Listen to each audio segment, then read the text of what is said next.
Thank you, Andy. Thank you, Wendy. There's been a lot of talk, I've noticed in the last 5 years, of a post-Christian America. I've seen New York Times and Washington Post articles with headlines that include post-Christian America. I think that might be a little premature. Still, a slight majority of Americans say they have some kind of association with the Christian faith. Where I come from, and indeed where our speaker comes from, Christians are indeed a minority. They are perhaps post-Christian environments. But America is asking questions of the Christian faith. Asking keen questions, intellectual questions, moral questions, power questions about this faith that has held such ground in this culture for so long. And the Questioning Christianity series is designed not so much to give pithy answers to those questions, but to publicly struggle with the questions. And if we don't have clear answers, at least point in the direction where answers might be found. And our topic tonight is indeed one of those questions. Is Christianity sexist? I think as soon as I say that, there'll be people who think of the history of Christianity and think the answer is yeah. We have a fabulous speaker to address this. And I should say that given the specific content, it's probably appropriate for me to say, care for yourself during this talk. Almost necessarily, Dr. Orr-Ewing will have to talk about some striking, disturbing features of the treatment of women. I just say, look after yourself tonight. Amy Orr-Ewing received a first in theology at Oxford University. That's like getting an A, except much harder. And Oxford has been studying theology for 1,000 years. And so there's rather a lot to know. After that, Amy did her master's at King's College London before returning back to Oxford, where she did her DPhil, it's what they call PhDs in Oxford, studying the amazing public intellectual and crime writer Dorothy L. Sayers. More than that, Amy has an unusual set of experiences advocating for the Christian faith in public in amazing settings. Fancy places like the Houses of Parliament in London or the White House here in the US, but extraordinary places like in Afghanistan, commending the Christian faith to Taliban leaders. This is a woman with great experience. And she herself has struggled with this question that we bring you tonight. Will you please welcome Dr. Amy Orr-Ewing?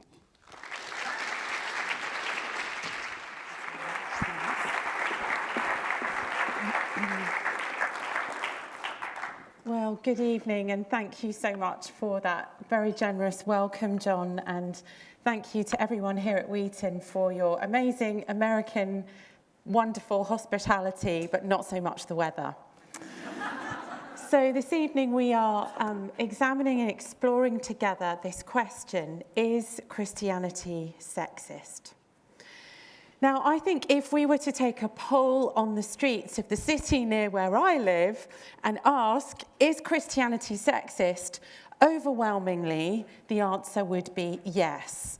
Christianity is seen as intolerant, patriarchal, a tool of oppressors. My friend Jo Vitale recently reminded me in her podcast that in 2015, BBC Radio 4 ran a series of radio shows called the Misogyny Book Club. And these radio programmes explored the books that have most stoked misogyny in the English-speaking world. I listened at the time to those broadcasts with interest, and I went back again as I was preparing this lecture to listen to them.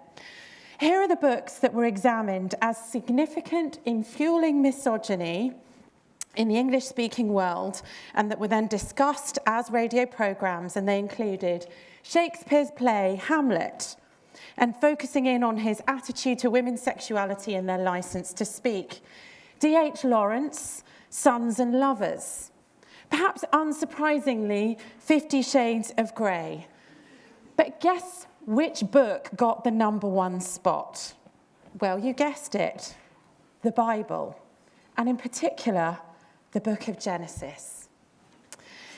And that really struck me because in my experience, Christians often root their convictions about the value of every human life in the idea that all human beings are made in the image of God, whether they believe in him or not, and as a consequence of being image bearers, all human beings deserve to be treated with dignity.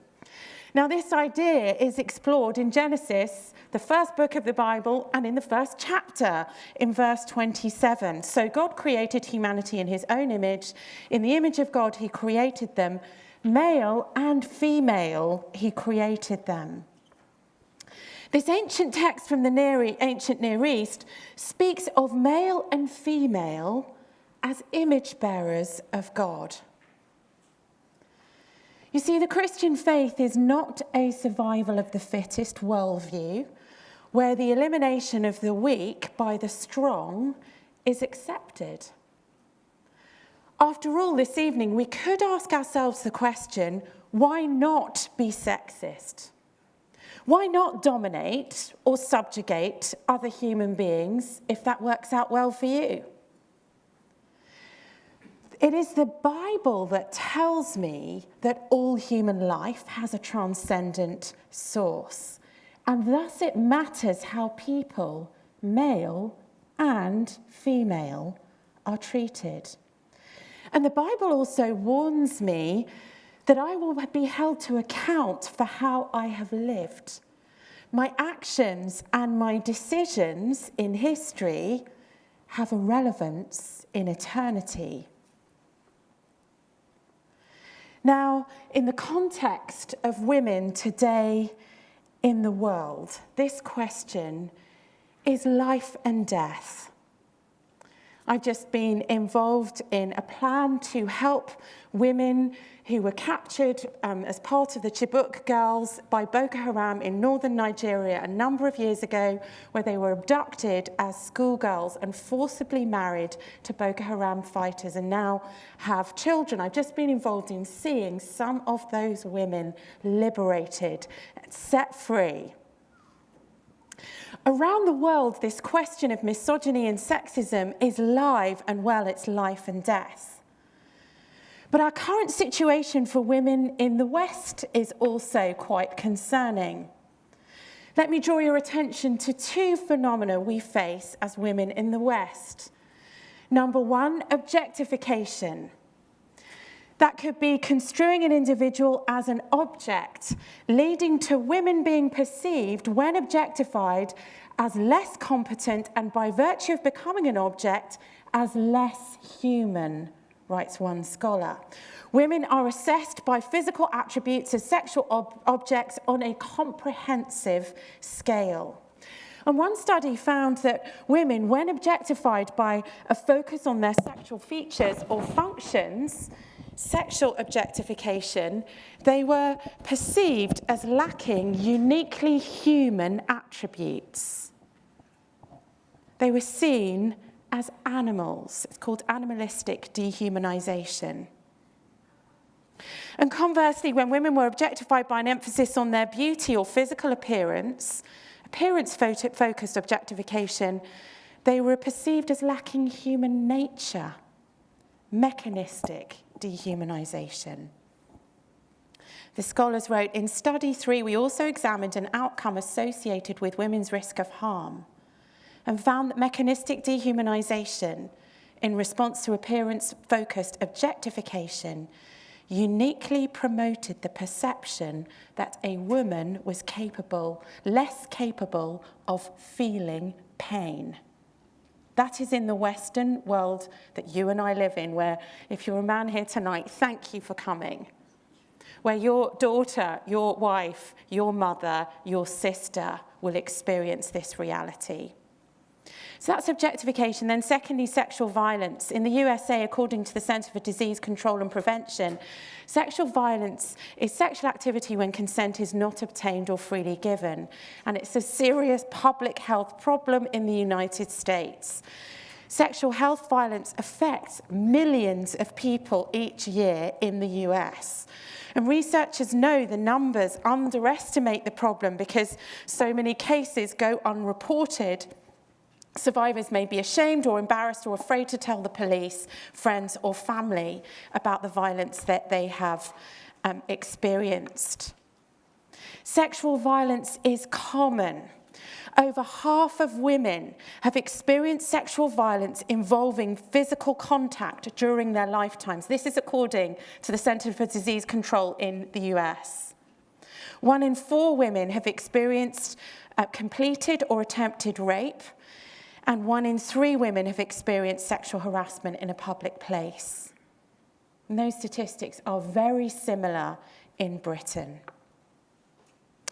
I want to suggest to you this evening that a philosophy that challenged the reality, the felt reality of women, of objectification and violence, by proclaiming the full and equal humanity of women as dignified creatures, created, valued, sacred, and made in the image of God, that would be profoundly good news, and it would have an impact on our culture if it were to be believed. But hold on, I hear you say, can we possibly hold the church up as any example at all in this regard? Surely we can't have an evening like this, considering this question, without being honest about the history and present reality within the church. Let me just suggest a few areas in which Christianity has been sexist in practice. Firstly, the idea of restrictive roles or spheres of life that are open to women, with other roles and spheres of life being closed to them. Whether in the church or home or in society at large, at different times, Christians have been seen as seeking to restrict women in quite a patchy picture by limiting them to spheres. In my own university at Oxford, it was only in 1920 that women were allowed to have a degree conferred on them. Before that, they went to university, they took all the same exams as the men, but they were not allowed to have the degree.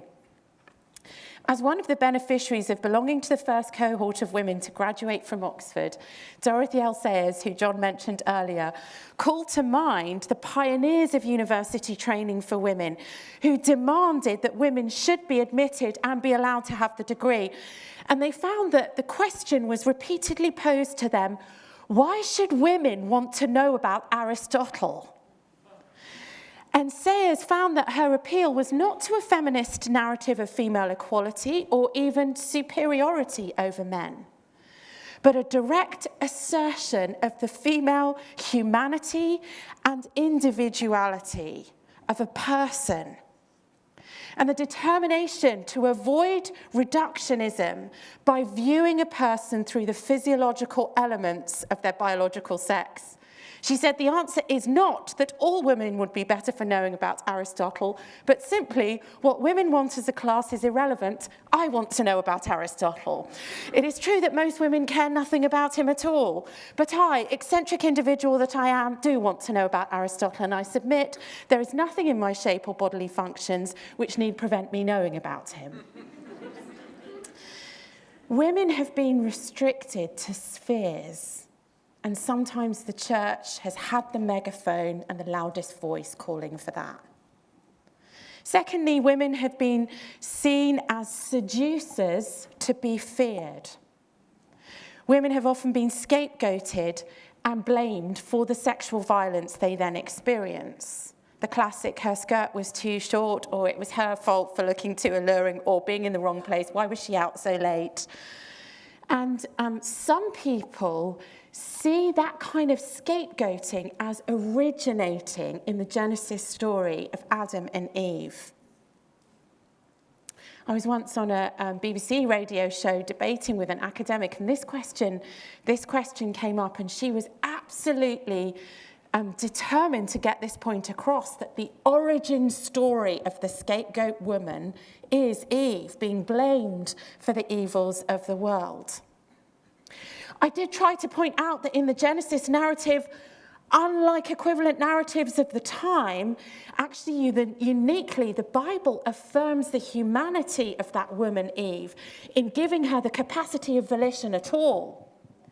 The woman has choice. The woman exercises choice. Yes, things go horribly wrong, but actually the Bible upholds this view of the humanity, equal humanity of women.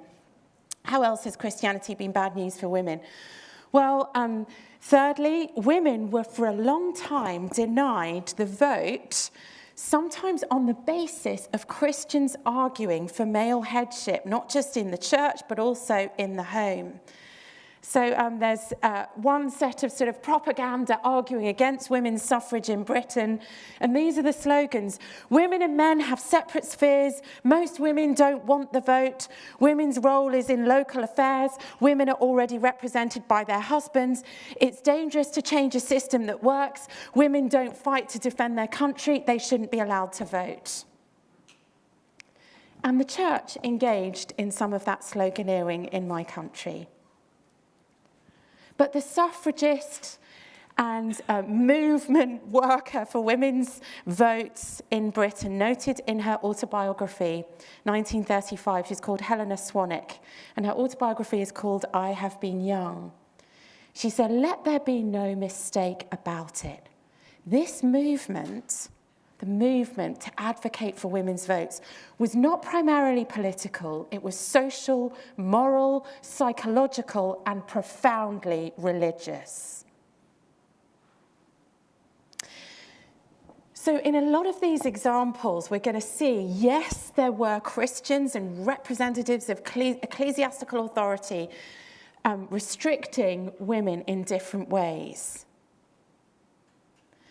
But yes, there were also Christians advocating for that Genesis 1:27 view of women. Now, we could give a lot more examples of how the church has done really badly with sexism. We could talk about divorce rights or property ownership, or the suppression of violence against women in the name of submission, or the cover-up of the rape and abuse of women and children by the church in the name of protecting the institution.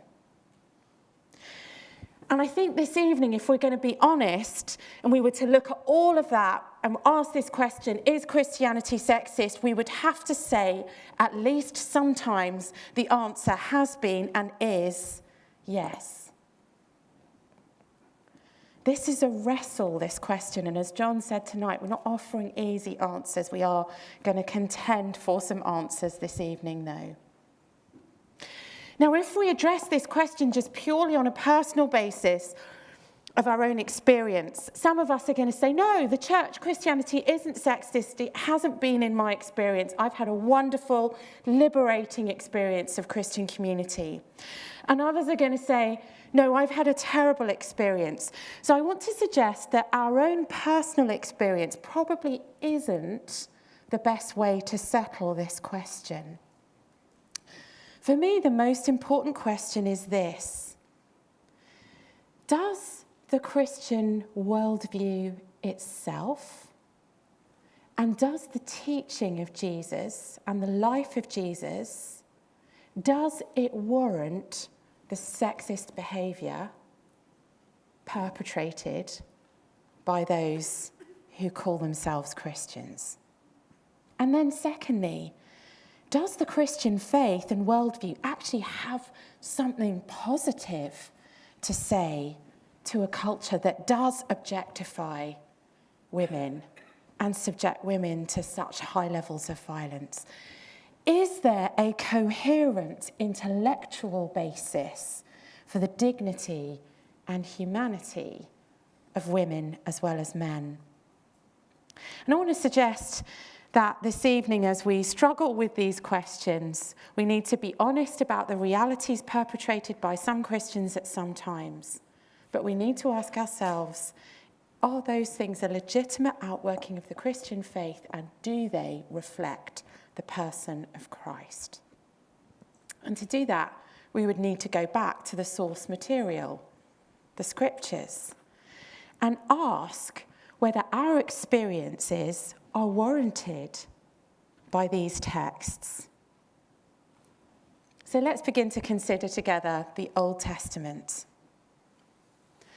The Bible, of course, is written over a long period of time into specific cultures, and it's written as an unfolding revelation. And many of these contexts did not give equal social advantages to women and men. It is also true to say that the Old Testament accounts include detailed tellings of stories that include rape, polygamy, incest, female oppression, and violence against women. And for some, on first reading of the Old Testament, that is enough to conclude this book is oppressive and sexist. But I think we need to dig a little bit deeper and ask a question. Why might those accounts of rape and incest and polygamy and female oppression and violence, why might they have been included? Why retell these kinds of events that have been so extraordinarily distressing for the individuals involved? Is this game, set and match to the verdict of horrific sexism at the Bible's door? Now, when we read ancient texts, we need to read them carefully, taking account of the cultural context and the world history and the culture that we find around the text. One passage labelled a text of terror by many is from the book of Judges. And it describes the story of an Israelite man from the tribe of Levi who attempts to save himself from a mob of violent Israelite males who are surrounding the house that he is staying in. And they are from a different tribe than he is from. And in order to save himself, he throws his concubine out to them. Now, concubine was someone he was in a sexual relationship with, but he was not married to. So there's already a power imbalance there and a level of oppression there. The woman is gang raped by the men and left for dead. And the man, on opening the door and finding her body the next morning, goes on to commit a grotesque act. He dismembers her body and sends it out to the different tribes of his country of Israel, calling for vengeance in a battle rather than taking any responsibility himself. A battle ensues so that there's more violence, and the man who threw her to the wolves is never held accountable. What a horrible story. Why is a story like that in the Bible? As we begin to look and see, it becomes clear that this story is written as a judgment of people who have turned so far away from what God has said, and they've begun to do evil, but what is right in their own eyes. Pete Williams, a scholar at Tyndale House in Cambridge, notes that the inclusion of this text and others like it demonstrates that the suffering of women is not unseen and it is not unheard. Even though the rapists and the Levite man who degrade this woman and the wider people in their violent response, even though they do not value this woman's story is worthy of being written down, of being heard, of being remembered. She is seen. Her story, her suffering are significant to God, who is the judge of all. And we are called upon by text like this to see evil and not turn away. including the evil done to women. In the Old Testament, there are numerous positive images of women. Eve, who I've already mentioned, is described in the book of Genesis as Adam's helper. I don't know how many of you in this room think that's a positive image, or what the visual image that pops into your head when you hear that word. Eve is made to be Adam's helper. The visual image that pops into my head is a woman doing washing up with bubbles up to her elbows with an apron on. You know, we perhaps don't see that as a very positive image. In fact, the Hebrew word there, Ezer, translated as helper, to describe Eve, is almost always, in the rest of the Old Testament, used with reference to God's relationship to human beings. Eve is Adam's Ezer. God is humanity's Ezer. In reference to God, the word Ezer is translated deliverer or saviour. Interestingly, it is to a woman, Eve, that the first redemptive promise of the Bible comes. The first messianic promise comes that through her seed, one will be born who will bruise the serpent's head. It is through a woman that one will be born into the world who will have the power to utterly crush and defeat evil. It is a woman who had been mistreated by the father of the faith, Abraham, and his wife, Sarah. A woman who was in a coercive relationship with this couple is coerced into surrogacy of sorts. She bears this Abraham's child, Ishmael, and then she is beaten and thrown out of the home, and she flees into the desert, flees for her life with her child. And the angel of the Lord appears to her, and she is the first person in the Bible to name the God of the Old Testament, and she calls him El Roi, the God who sees. The primary teaching text of the Old Testament describing a female role model doesn't conform with our stereotype of a good Christian woman, perhaps one who wears sandals and a rainbow guitar strap. Proverbs 31 says that this woman lacks nothing of value. She assesses and buys and sells property. She's entrepreneurial. She employs multiple people. She works hard. She provides well for her employees. She plants a vineyard. That means she thinks strategically. She plans ahead and then implements strategy. She studies as a scholar. She teaches others. She embraces the intellectual life. She cares for and provides for the poor. She commands the respect of influential people. She's loved by her family. She has really good taste in home furnishings and fashion. She's able to laugh at the future. This scripture even says this woman has good arms. She doesn't have bingo wings. She's got great arms. She's able to laugh at the future rather than fearing it. And she's respected at the gate. That's the ideal woman in the Old Testament. In the Old Testament, women were called sometimes prophetesses. At other times, women were given the role of enacting God's justice. Deborah, the judge, is appointed quite a few thousand years before we had a female judge sitting on a bench in Britain. Deborah is appointed as a judge for a whole nation and rules over Israel, enjoying then 40 years of peace. In prayer, women and men in the Old Testament are equal.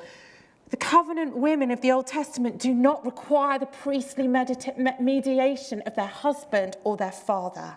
They pray directly to God.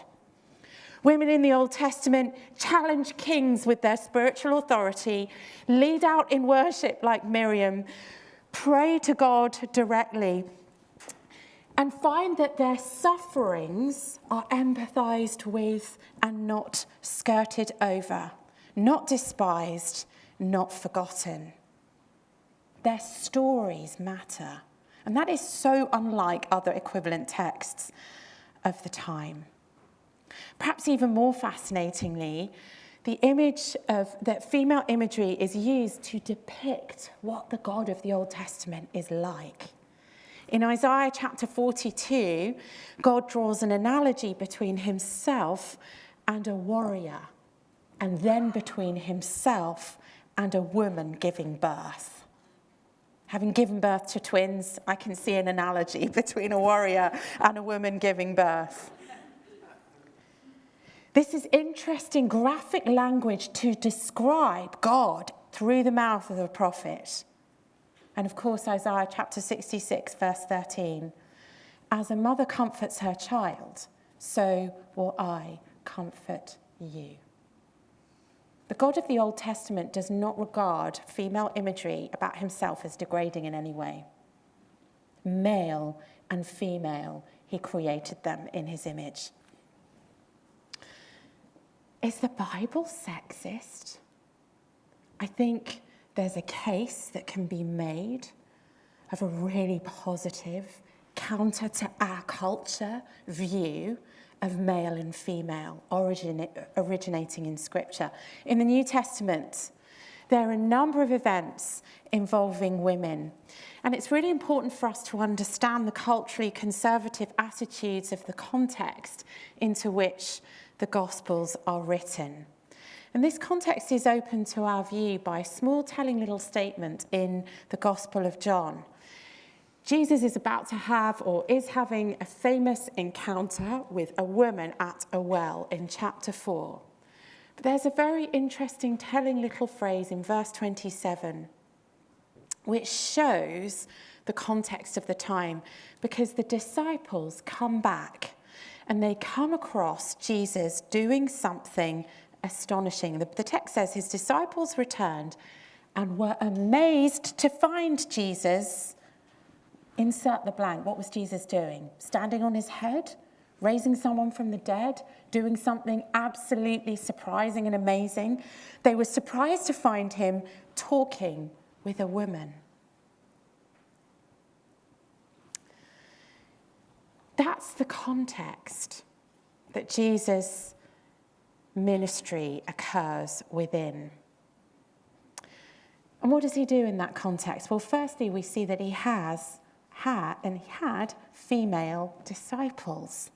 In a culture where the idea of women travelling around with a group of men or having the status of disciple was seriously questioned, Jesus had a number of women who were included in his travelling circle. Luke's Gospel, chapter 8, verses 1 to 3, names some of them.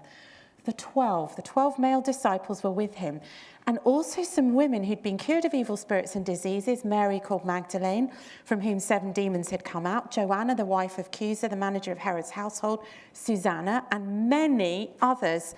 These women were helping to support them out of their own means. Not only were women included as disciples in the travelling community of Jesus, they also paid for everything. Now, there's a sharp contrast here with authors like Ben Sirach of Jerusalem from around 195 BC, who reflects a more prevalent attitude of the time. He says this: bad temper, insolence, and shame hold sway where the wife supports the husband. Jesus travels with women in his group of disciples and allows them to contribute financially to the needs of the group. Another example we see in Matthew chapter 12, when Jesus is told his mother and brothers are waiting outside to see him. The text says he pointed at his disciples and he says, "Here are my mother and brothers." In the Middle Eastern culture of the first century, it would be unspeakably offensive to point to an exclusively male group and use female imagery to describe any of them. That group included women. We also see, secondly, so Jesus had female disciples. Secondly, Jesus taught women in the New Testament. And perhaps we're used to this idea. But in Luke chapter 10, verse 38, we read of a woman called Mary who sat at the feet of Jesus while her sister Martha was distracted with much serving. And she asks her sister Mary to come and help her. But Mary continues to engage in theological study, and her sister is very annoyed. Now, in first century Judaism, rabbis often gathered groups of students or disciples who would sit at his feet to learn the Torah, the Old Testament. And that privilege of sitting at the feet of the rabbi was strictly for men only. And it actually remained so until quite recently. Men studied the Torah and women did the kind of practical work in the house. So Mary, by sitting at the feet of Jesus to listen to his word, is assuming the role of a rabbinical student, a role reserved in Judaism exclusively for men. Martha's objection to Mary isn't just that she needs practical help. She's objecting that Mary has no business assuming a man's role and neglecting the woman's role. And that is why Jesus' words are so powerful when he says, "One thing is needed, and Mary has chosen that good part, and it shall not be taken from her." Jesus is saying that the Jewish restrictions on the roles of women will not prevent him from teaching Mary. The clear implication here is that Mary is affirmed as worthy of a rabbi's theological instruction. And it's interesting that later on in the Gospels, and in John's Gospel in particular, we meet Martha again, Mary's sister. And this time, she is the one who is taught theology. In fact, Jesus reveals to Martha in a one-to-one conversation with no man there to listen or learn it with her, he reveals to her one of the most astonishing theological statements of the New Testament. He says to Martha, a woman, "I am the resurrection and the life. He who believes in me will live even though he dies." In contrast to the cultural norms of the time, Jesus seems to make a habit of revealing great theological truths to women. The first person in John's Gospel to discover Jesus' true identity is that Samaritan woman at the well. And Jesus taught, as she says, "I know that the Messiah is coming, and when he comes, he'll explain everything to us." And Jesus declares, "I who speak to you am he." Jesus isn't just countercultural in having female disciples and teaching women. He also behaves towards women and speaks about women in a countercultural way. His parables are drawn from the life experience of both men and women. For example, he has a parable about the mending of a garment. That's an everyday image from the average female vocation. And he couples it with the parable of the making of the wine, an everyday image from an average male working day. But Jesus goes further than that in his teaching. He actually portrays God using female imagery. In Luke 15, Jesus follows a parable about a shepherd searching for a lost sheep. He says, God is like a shepherd, and we're like the lost sheep, and he's searching for us. And then at the end of Luke 15, he tells a parable about a father and a prodigal son. And God is like the running father who goes out to meet and find the prodigal son. Between those two parables is another parable about a woman down on her hands and knees, searching through her house for a lost coin. God is like a shepherd looking for a sheep. God is like a father running for his lost son. God is like a woman searching for a lost coin. Following on from all of this, and I think most importantly, we see that women played an important and prominent role as the historic witnesses to the central events surrounding the person Jesus Christ. A teenage girl called Mary is the only witness to the Annunciation of the virgin birth, and she stands as the primary witness to what Christians call the doctrine of the incarnation, the idea that God is born in human history as a person. The primary witness to that is a woman called Mary. It's a group of women the four gospel accounts tell us, who stood at the foot of the cross, watching Jesus die and hearing his last words. The only male disciple who did not desert Jesus and who is mentioned is John. But prominent in all the accounts, standing close, are the women witnessing the crucifixion of Jesus. And strikingly, it's a group of women who first witnessed the empty tomb, the resurrection of Jesus. Now, I think this is particularly striking for us to remember if we're of a skeptical bent and perhaps we're, not followers of Jesus, we don't necessarily believe in all this God stuff. It would be important to remember that in the ancient world, the word of a woman was perceived as having far less value than that of a man. In fact, a woman's testimony was worth very, very little in a court of law.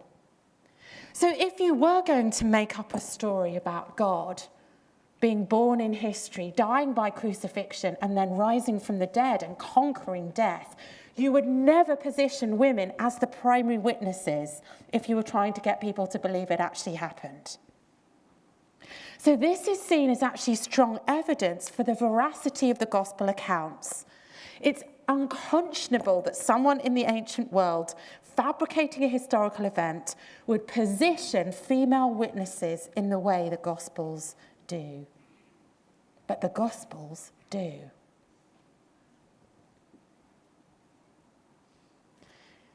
This is what Dorothy L. Sayers wrote about Jesus. She said, Jesus met lots of women, so he did give us a direct line on them. And the most remarkable thing, though no one seems to have noticed it, is that alone among teachers and founders of religion, he did and said nothing special about them. He never said they were tempters or snares or weaklings or imbeciles or inspirations or angels. You could read the whole gospel from end to end without learning from it that there was anything peculiar about women, or that mankind was divided into two sections, the one consisting of complete human beings with certain sexual functions, and the other of perambulating sex organs with a distant resemblance to humanity. She went on in her famous essay to the church, Are Women Human? She said, perhaps it is no wonder that women were first at the cradle and last at the cross. They had never known a man like this man, and there never has been such another. A prophet and teacher who never nagged at them, never flattered or coaxed or patronised, who never made arch jokes about them, never treated them as the women, God help us, or the ladies, God bless them, who rebuked without querulousness and praised without condescension, who took their questions and arguments seriously. So my question tonight, as we honestly grapple with this question, is Christianity sexist, is what will you do with the testimony and witness of the women who have passed on to us the true story of the incarnation of God in history in the person of Jesus Christ, who've told us and testified and witnessed to the details of his death by crucifixion, and who've witnessed to the fact of his empty tomb, his resurrection from the dead. What will you do with their witness? And in our context, in the Western world, where women are often objectified as objects, increasingly pursued as targets of violence and sexual aggression, where the very humanity of women is what is at stake, it is into precisely this question that Christ speaks, upholding the Genesis ideal of male and female, created in the image of God. Human life is sacred and precious because it has a transcendent value in male and female, and enacted by Christ in his treatment of women.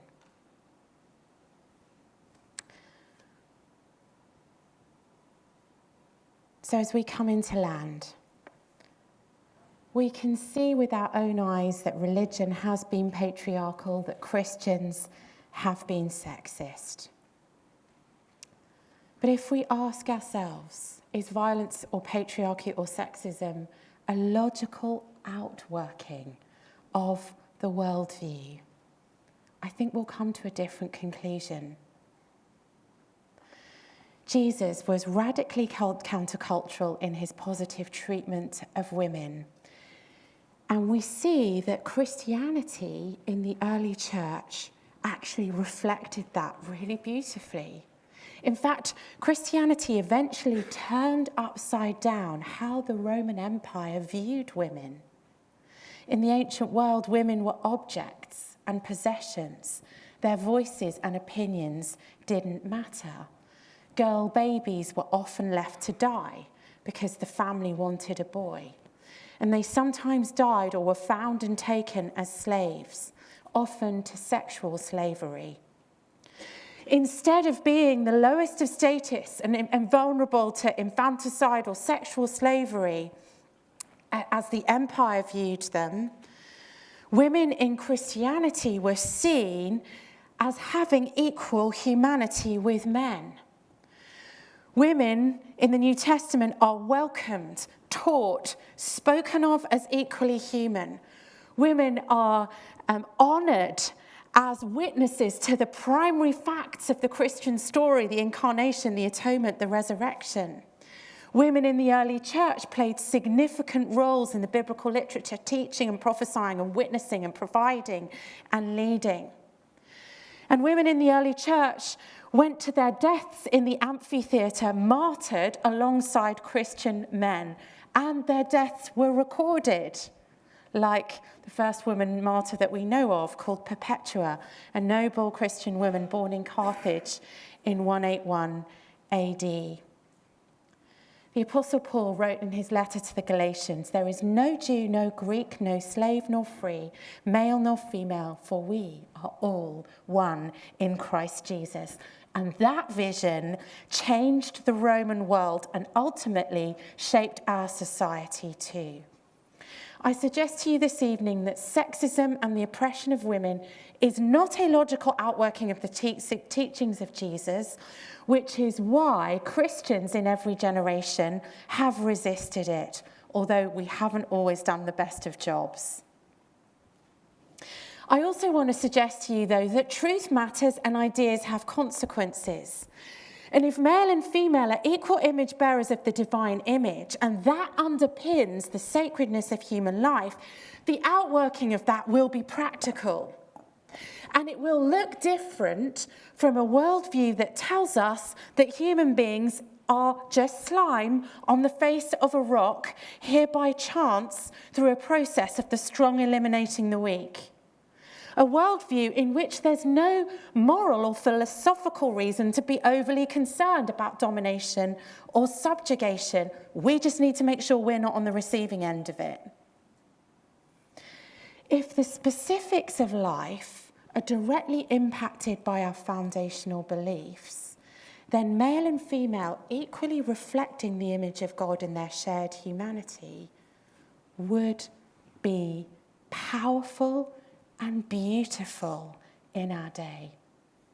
And it would run directly counter to a reductionist view of women, a separate class economically reduced to a sphere dependent on men, or viewed through a lens of objectification. The Christian claim is that a divine pattern for humanity, male and female, equally human, reflecting the image of God, is upheld in the person and ministry of Jesus. And where the church has failed women, Christ, as the truth incarnate, is the perfect pattern for us to follow and see. Now, we need to be honest that sometimes we're going to be disappointed by Christianity. After all, as my friend the scholar, Dr. Elaine Storkey, puts it, the church recruits from the human race. We shouldn't be surprised to be disappointed by Christianity. But I want to suggest this evening that we will not be disappointed by Christ. The promise of Christ is that coming to know him really matters, and it really makes a difference. One of the most eloquent atheists in Britain is a columnist for The Times. He's called Matthew Paris, and he grew up in Africa and then came to the UK and back to the UK with his parents as a young person. And this is what he wrote. He said, "Now, as a confirmed atheist, I've become convinced of the enormous contribution that Christian evangelism makes in Africa. And it is sharply distinct from the work of secular NGOs, government projects, and international aid efforts." He writes, "These alone will not do. Education and training alone will not do." His observation is that Christianity changes people's hearts. It brings a spiritual transformation. He says the rebirth is real, the change is good. He goes on, "I used to avoid this truth by applauding as you can the practical work of mission churches in Africa. It's a pity, I would say, that salvation is part of the package, but Christians, black and white, working in Africa do heal the sick, do teach people to read and write, and only the severest kind of secularist could see a mission hospital or school and say, the world would be better without it. I would allow if faith was needed to motivate the missionaries to help, then fine, but what counted was the help, not the faith. But this doesn't fit the facts," he writes. "Christianity changes people's hearts. It brings a spiritual transformation. The rebirth is real.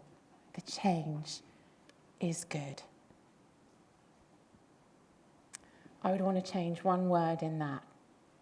It's Jesus Christ that changes hearts. The change is real. The rebirth is good. And if we look to him and follow him around this question of sexism and patriarchy and oppression in our world, we will not be disappointed in what we find. Is Christianity sexist? Not if you look at Jesus Christ. Thank you for listening.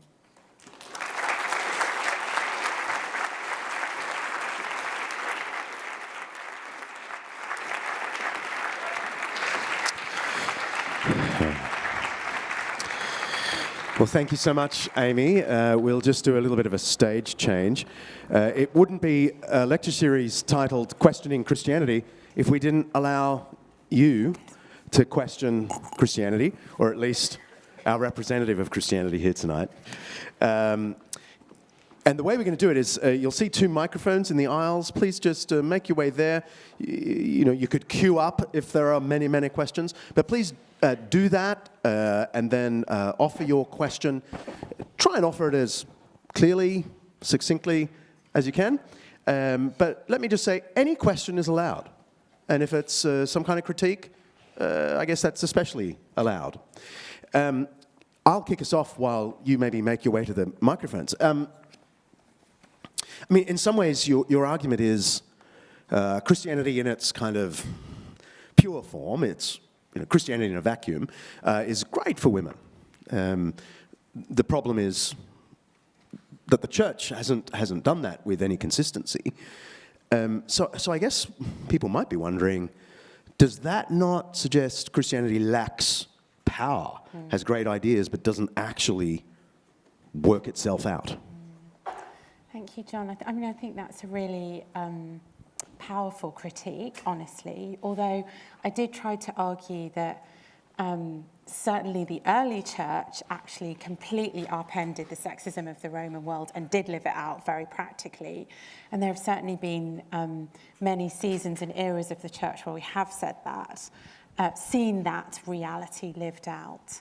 And I think this is one of the issues for the Christian faith, is that we're hopefully very honest that all it takes to become a Christian is to be a person who acknowledges our need of forgiveness and accepts the forgiveness that Christ offers. And then there's a long process of sanctification and transformation that happens. But inevitably, a community of Christians is a community of people who recognize their own failure.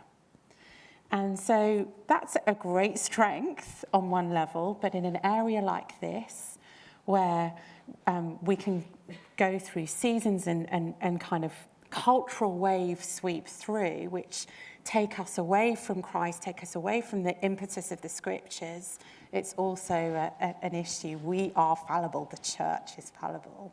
And that's why I think the heart of the Christian faith is Christ. You know, someone famously said, you know, you can't have Christianity, or you can't be Christian without Christ. You know, if you take Christ out of Christian, you're left with IAN, and Ian can't help you, you know? It's like, it's all about Christ. He's the centre. And, so that's what I'd say to With that. apologies to any Ians here sorry tonight. about that. We'll take a Ian, first can question help there. you. Thank you very much. Hi, first of all, I wanted to thank you so much for coming and speaking to us this evening. I wanted to ask, what would your response be to someone who asserts that Christianity is sexist, and then points to the person of Paul and his letters, in which he talks a lot about women wearing head coverings and remaining silent in church? Thank you so much. I'm so glad you asked that, honestly, that I'm not joking. I actually had a section on some of the New Testament after the Gospels, but saw the time and cut it. So you may have noticed me have a bit of a delay there. So actually what's really interesting to me is that in the New Testament we see this pattern of how Jesus treated women kind of continue. So we see women as teachers of theology, affirmed by Paul. You know, Priscilla and Aquila together teach somebody called Apollos, and Luke records it in Acts, and Paul's very aware of that and fine with it. We also have a woman presented as a deacon of the church, but using the male form of the word deacon in Romans chapter 16, a woman called Phoebe. And it's really interesting, the Greek word used to describe how Phoebe operates in the Roman church, and the word is that she is prostatis, and that Greek word elsewhere is kind of used for like the leader or president of a temple, so it's clearly very affirming of Phoebe's role in the Roman church. We're introduced to Philip, who had 4 daughters who prophesied, so who are, you know, articulate and eloquent in public worship in some way, inspired by the Holy Spirit.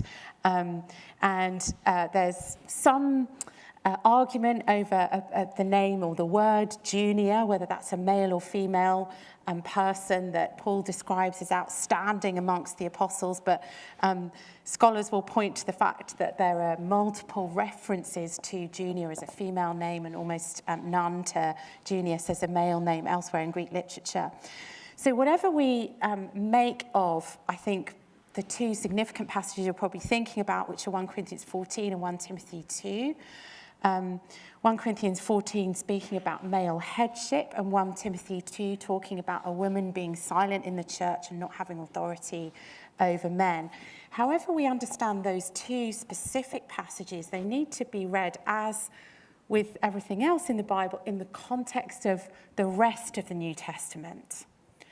So to present Paul as someone who is sexist and against women, I think would be to be completely unfair. We're all one in Christ Jesus, no male, no female. Go for it, Phoebe. Go for it, Junior. Go for it, Priscilla. Even the context with Lydia, where they meet and she asks, can the church meet in my house? You know, that's a profound question, because often the first convert in a city and the place where the church met, in the oikos, in the house, that person had a leadership role of sorts. So Lydia's asking that, well, you know, what can happen here? And, you know, Paul is not rejecting her. There's a warmth towards women. Now, different people, and probably John and I might even differ on how you interpret 1 Corinthians 14 and 1 Timothy 2. But I think however you do interpret them, it's important that you see them within the rest of the New Testament. So it may be that So my sense I would sit within the kind of egalitarian understanding of the New Testament and understand the word kephali, head, to be talking about a bit like the head of a river, the source of a river. So it's not talking about hierarchical relationship, because also in that passage you have Christ and God mentioned, and the man and the woman. And it's more talking about source and origin and interrelatedness. And then with 1 Timothy 2, my understanding of that would be that we need to be very careful about the surroundings text, because Paul goes on to say that the woman sinned first, Eve sinned first, and women will be saved, justified through childbearing. So everywhere else he says we're justified by faith, and in this one place we have this idea of justification by childbirth.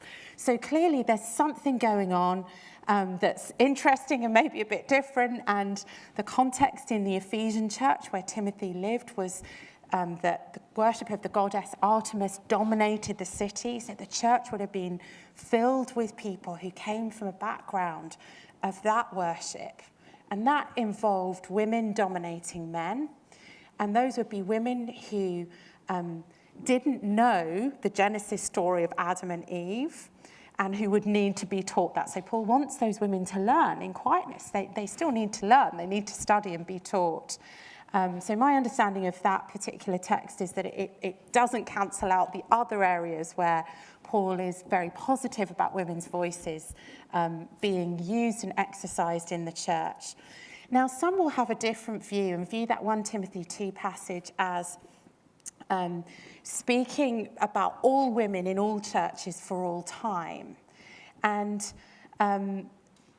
what I think I would like to affirm for brothers and sisters who hold that position is that you can hold that position and not be misogynist. You can hold that position and that not be a sexist category, because you're seeking to live in obedience to Christ and what you understand his word to be. And it's not about reducing women to be less than men. It would be about how a church is ordered. So that would be my sort of very short answer to a massive question. I'm sure you have courses on this here. But my heart would be to communicate that overwhelmingly the New Testament is radically positive about women and not sexist, including Paul. Indeed. And for the purposes of tonight, I agree with everything Amy says. The question over here, thank you. Hi, thank you so much for being here. I wanted to ask about biblical interpretation specifically. So when we interpret the Bible, they often say that the Bible is literature and you should interpret it as literature. And when you interpret literature, you're supposed to think about the original audience and like what the author intended. And when I do this with the Bible, especially with the Old Testament and specifically wisdom literature, I notice that many parts of the Bible are actually explicitly addressed towards men, and most kind of seem to assume that they're talking to men. And in fact, the most famous passage of like advice for women, Proverbs 31, which you mentioned, it's actually framed as advice on what type of wife you should seek, because it's assuming that the listener is a man. And I was just kind of wondering how I, as a woman, should think about that as I interpret the Bible for myself and for my own life. Thank you. What a thoughtful and interesting question. Thank you for that. I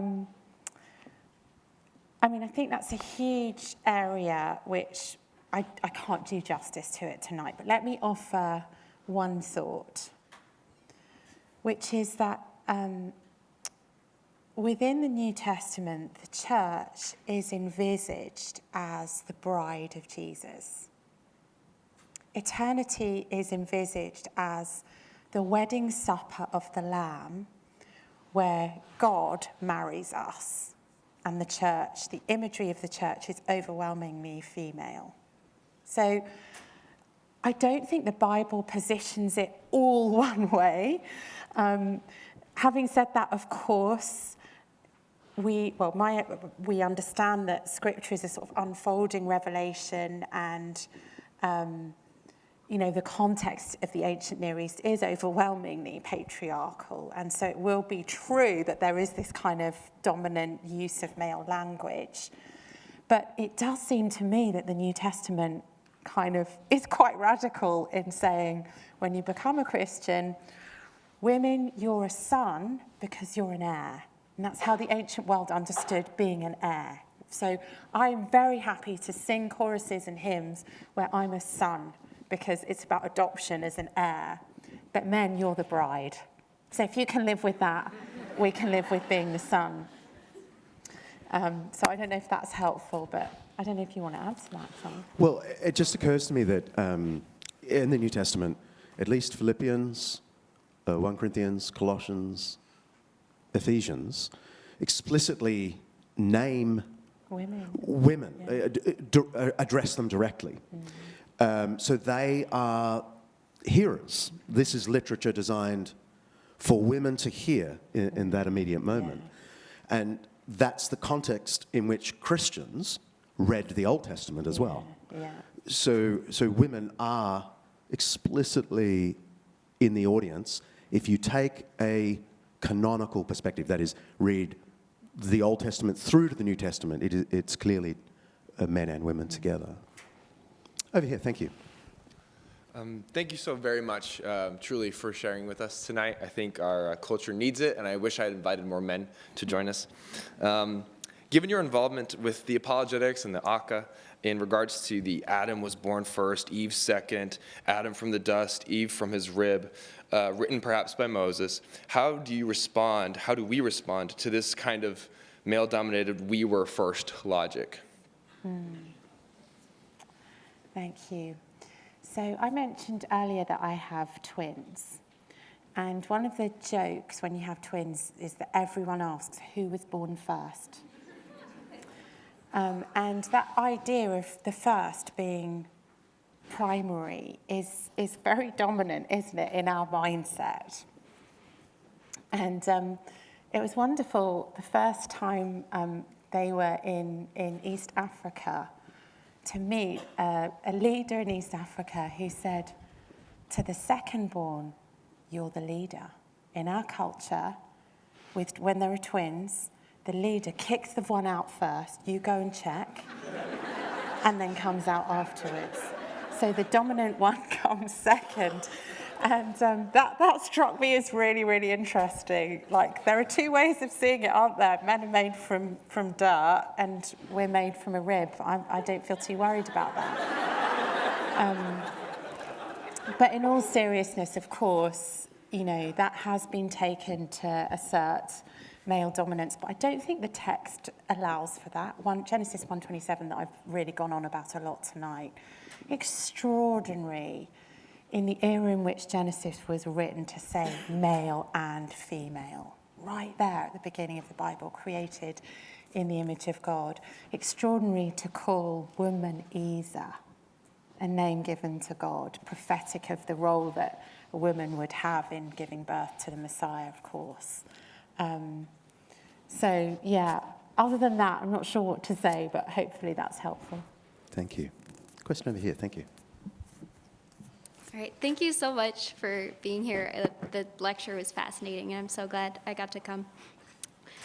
You mentioned Judges 19 in your talk, and that brought to mind Genesis 19. It's almost a direct parallel, where Lot offers up his daughters to the men of Sodom so that the angels, his guests, won't have to get hurt. But the only reason his daughters don't get raped is because the angels stop him. And as you discussed, just the fact that these stories of like women's abuse are in the Bible is very important. But some of these same men that would have let abuse happen or did let abuse happen are held up as righteous elsewhere in the Bible. I'm thinking of Lot in 2 Peter. And for me, as a woman, reading that Lot is righteous, there's just a dissonance in my mind. And I've never been able to have any respect for Lot. So I'm wondering what you would say to that, and like, how does that make sense? Thank you so much for that question. I think that's a really, really important question. And I mean, other people feel the same about King David. I mean, yeah. So I think this is a really, really difficult area and a really deep and thoughtful question again. So thank you for raising it. So the first thing I think I would want to reiterate is that the text around that incident does not approve of that behaviour in that incident, and the very recording of the suffering of women is profound. And I actually think that in our cultural moment post-Me Too, we have a new understanding of what it means to an abuse victim of rape, or survivor, better word, to be believed and for their story to be known and told. Is a powerful thing in and of itself. The only answer I can begin to get to on this is, how could someone who had perpetrated such harm be regarded or named as righteous? Could it be that their whole life isn't defined by that one instance, and this also is a picture of grace? So it is possible that we can do terrible things that we regret. And of course, in the Old Testament, though, people of faith are looking forwards towards the cross for redemption and forgiveness. And by faith, Abraham believed the Lord, and it was credited to him as righteousness. But he's still actually saved through the cross, working backwards in history as well as forwards to us. And so that's the way I would seek to reconcile it in my mind, that it is not, the text is, the Lot text in particular is not condoning Lot's behaviour, but that incident is not the only defining thing about his life, and the possibility of grace, even for those who have sinned heinously, is real. But of course, as we know, and I think I mentioned in one of the chapels, that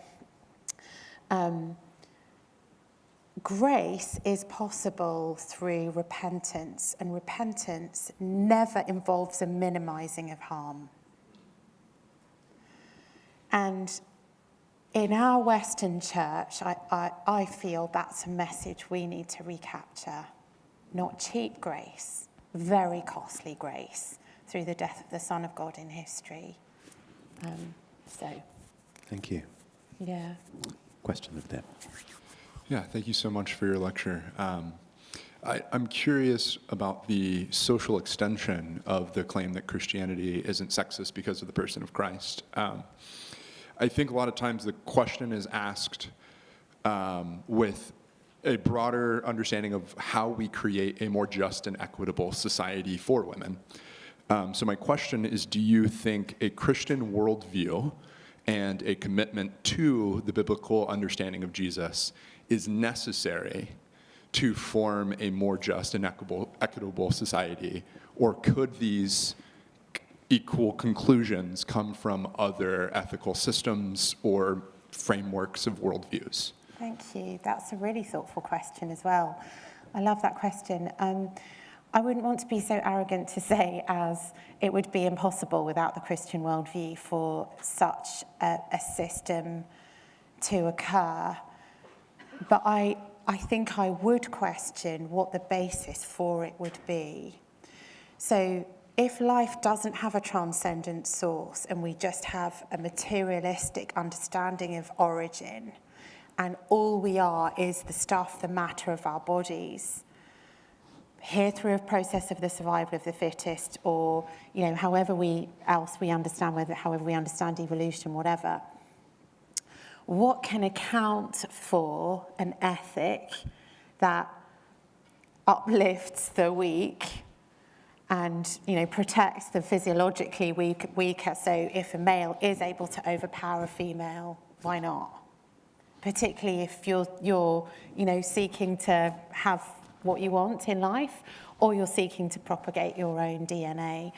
So I'm not saying that people who live with a materialist framework do that. I'm not saying they can't have a moral system. The question is there an adequate ontological basis for that moral system? And I think theists would argue that God actually provides the best moral frame, the best ontological undergirding. It actually, belief in God warrants honouring the image of God in people. And so it ought to be helpful in creating that society. And then just a third thing I would say is that scholars like Tom Holland, the historian, I don't know if any of you've read him, Oh, we've got a whoop for Tom. I'm interviewing him next year in a few months in London, which I'm really excited about. Lost my train of thought. Oh, yeah. So Tom Holland talks about how in the Western world, we're far more Christian than we know. So we're living with the fruits of a Christian worldview. And we can't necessarily account for those things without God, even as we reject God. Os Guinness talks about it as the cut flower civilization. And, you know, you cut the flower from the root and it can live in the vase of water for a while. But eventually the flowers begin to wilt. And that may be what we're seeing in our cultural moment as we're cut from the root of the Christian faith. So, thank you. Thank you. I see we have 3 more people at the microphone. That's probably going to do us, given the hour.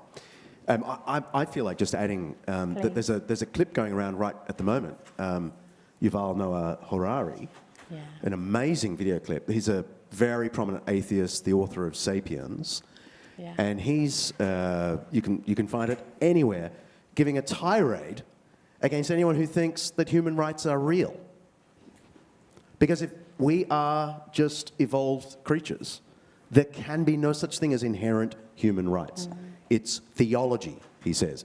And I always just feel sometimes atheists are very clarifying. And that's a really good example. Go and check that out, because I think it partly answers that question. We'll go over here. Thank you. Thank you for your wonderful and illuminating lecture. Could you please unpack some of the laws in the Old Testament making provision for captured female prisoners becoming wives of Israelites? Thank you. Again, this is a massive area, and I won't do justice to it. So let me just say that the scholar, American scholar Paul Copan, has written extensively on this. He's written a book called "Is God a Moral Monster?" and various articles dealing with, you know, specific texts from mistreatment of slaves to some of the so-called genocide texts in the Old Testament to the treatment of women, and. So I'll just make 2 general comments about it, if that's okay, rather than very specifically addressing detailed textual question. The first general comment would be that as a Christian, I read the Old Testament through the lens of Jesus. I read the Old Testament at all because of Jesus, right? So, and I read it with an understanding that it is a testament. That just means a covenant, and it's an era that had a beginning and has come to an end. And as I read the Bible, I read it with a view that there is both continuity and discontinuity between the Old and New Testament. So when we read as Christians the Mosaic Law, my understanding is that we're reading laws given at a particular point in time. There are different that actually come, that the time that comes to an end, and that also takes into consideration the cultural norms of the time. It's also given within time, and that's sort of seen as a theological theme called accommodation that you could explore a bit more. But it's a period of time that comes to an end, and as Christians, we are not seeking to, you know, reenact the civil laws of the Old Testament today. And we're quite glad that we don't live then. We actually live post, you know, Jesus coming, that's a position of grace. And then the second thing I think I would say is that to do justice to that legal system, you might lay them alongside the legal writings of other cultures at the time, and what you would see is overwhelmingly, massively, way more grace-filled. So those would be 2 comments I would make.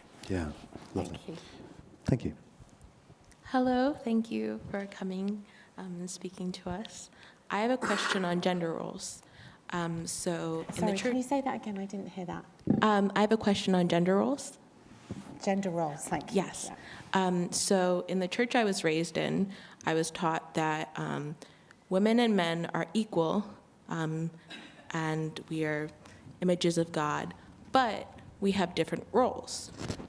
So maybe like me teaching to a mixed gender audience is not my role. It's not something I can do, but it's something that men can do. And that's just what God has made us to do. And we're just different in that, but we're still equal. And then when I got to meet other people of different religions, I realized that we're not special in that argument. It seems like most religions seem to argue that they believe the genders are equal, they just have different roles. So in this situation, it seems like Christianity isn't special or unique at all. And I just had a question of how would you respond to that? Thank you so much. That's a great question. Whenever people use the word role with connection to gender, my mind always goes to my parents' marriage. So my father is German origin and my mother is British.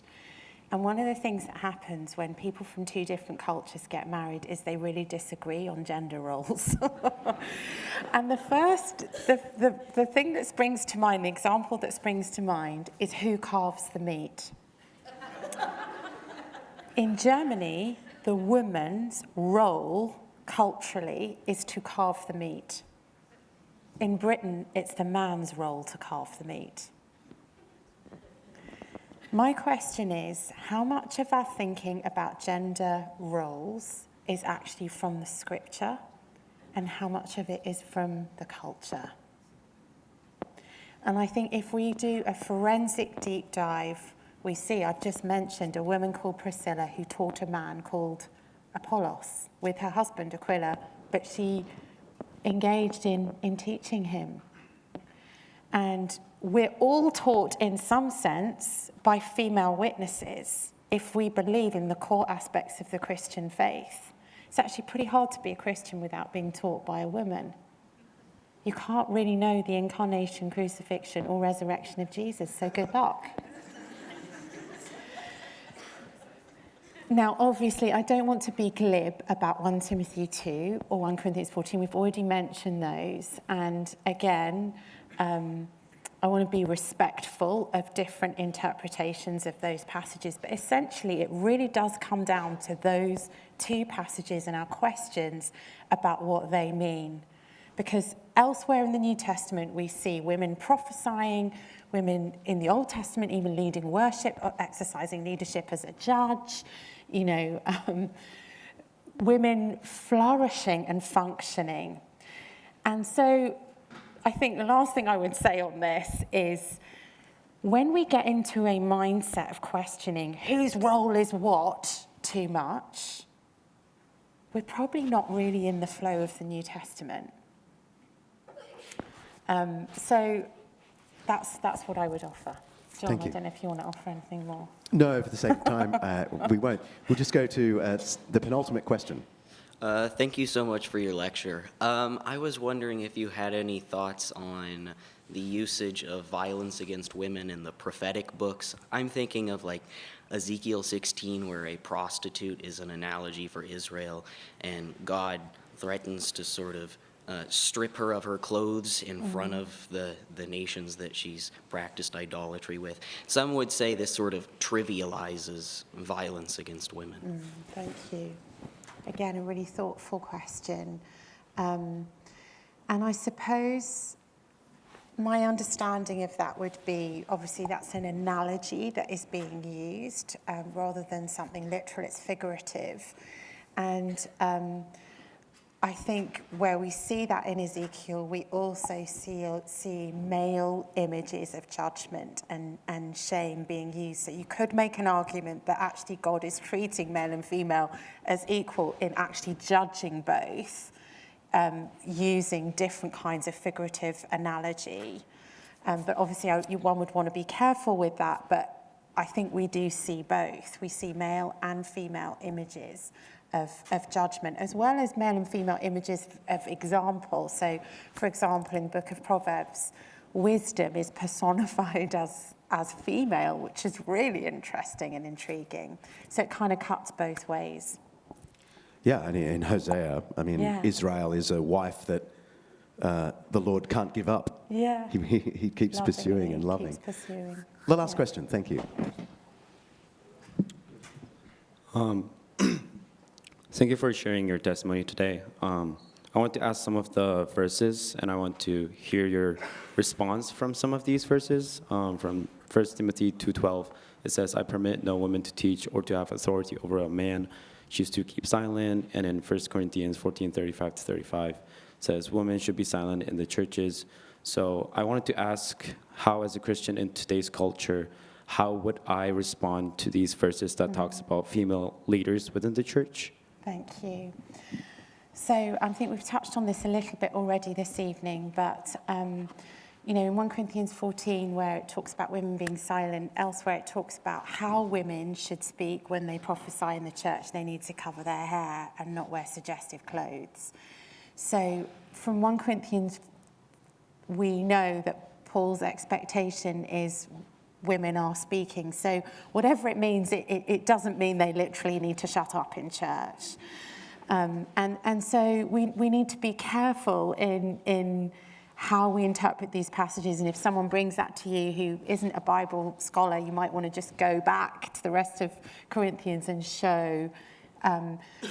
And then remember that it's a letter being written into a specific set of pastoral issues and difficulties. And actually, that whole portion of that letter is addressing disturbances in the church. Some of the disturbances are people sort of randomly speaking in tongues. Other disturbances are a group of women in Corinth who are chattering, and it's those women who need to be quiet and learn. And if they've got a question, then ask someone else in their family when they get home. Don't make a big hullabaloo about it during the service and distract everyone. And then similarly with 1 Timothy chapter 2, the context is of female priestesses in the worship of the goddess Artemis, who were often temple prostitutes and used their sexuality to actually dominate men and refused to have children and be child bearers. So Paul is potentially addressing a specific pastoral concern in that particular church. Will you thank Amy?